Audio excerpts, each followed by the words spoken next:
এই ভিডিওটা তোমাদের নিশ্চয়ই অনেকজনের দেখা হয়ে গেছে। তো ওটা আমি আগে পোস্ট করেছিলাম, কিন্তু এর মেকিং প্রসেসটা আমার এখনও পোস্ট করা হয়নি, তাই পোস্ট করছি। তাই এরকম একটা লিপোনাট বানাবো অনেক দিন থেকেই ভাবছিলাম, কিন্তু আর করা হয়ে ওঠেনি। এই প্রথম বানাচ্ছি, কেমন হয়েছে জানিও।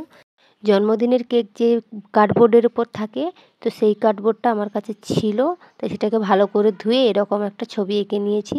এরকম মোল্ডেড ক্লেগুলোকে নিয়ে ভালোভাবে মাখিয়ে সরু সরু করে নিচ্ছি। এই ক্লেটা অনেক দিন থেকে পড়েছিল, তাই একটু সমস্যা হচ্ছিল, মাঝে মধ্যে ভেঙে যাচ্ছে। আমি কিছুদিন আগে একটা কৃষ্ণ ঠাকুর বানিয়েছিলাম, কিন্তু সেটা মাটির ছিল, তাকে কালো রং করেছিলাম।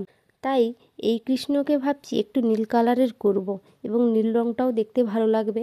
প্রথমে এঁকে নিলে কাজটা করতে সুবিধা হয়, না হলে এদিক সেদিক বেঁকে যাবে, এবং করার সময় মনে থাকবে কম কম করে মোল্ডেড ক্লে কিন্তু মাখিয়ে করতে হবে।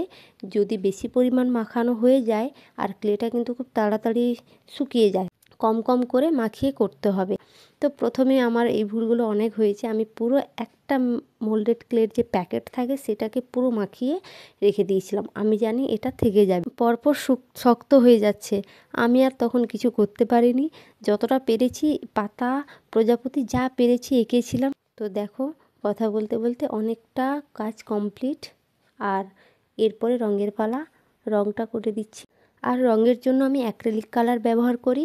ওই অ্যাক্রিলিক কালারের সঙ্গে কিছুটা জল মিশিয়েই করি, কারণ অ্যাক্রিলিক কালারটা খুব গাঢ় হয়, তার জন্য একটু জল মিশিয়ে বোর্ডের উপর করে নিচ্ছি। কাঠ কাগজের উপরে করলে কিন্তু জল মিশালে কিন্তু কাঠ কাগজটা বেঁকে যেতে পারে। আর আমি কিন্তু এই ছবিটা নিজে এঁকেছি ঠিকই, কিন্তু আমি একটা জায়গায় দেখেছিলাম ছবিটা, আমার কাছে অনেকদিন আগে থেকে আঁকা একটা কাগজে এঁকে রেখেছিলাম। সেখানে একটা পদ্ম ফুল ছিল আর একটা ছোট্ট পদ্ম ফুল ছিল, কিন্তু সেই পদ্ম ফুলটাকে উঠিয়ে একটা পদ্ম পাতা আমার করা ছিল আগে থেকে, সেইটা বসিয়ে দিয়েছি।